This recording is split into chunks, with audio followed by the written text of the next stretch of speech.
लड़का रिश्ता मांगने गया। लड़की ने कहा, अगर मुझे खाना पकाना ना आता हो और कपड़े ना धो सकूं तो फिर भी मेरा रिश्ता मांगोगे? लड़का, मुझे बताओ, अल्लाह की बंदगी करना जानती हो? नमाज अदा करना जानती हो? जब आपसे प्यार है? लड़के के इस्तफसार पर लड़की ने बताया, मुझे दिलो जान से ये चीज़ें पसंद हैं। ये तो मेरा इश्क, मेरा ईमान है। लड़के ने मुस्कुराते हुए कहा, यही मेरे लिए काफ़ी है। मैं चाहता हूँ तो मेरा आधा दीन बनो, ना कि मेरी नौकरानी।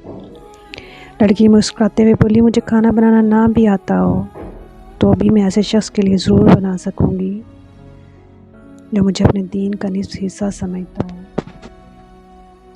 मैं इन लड़कियों में से हूँ जो मर्द की तरफ से दी गई इज्जत पे मरती हैं, ना कि मर्दों पर।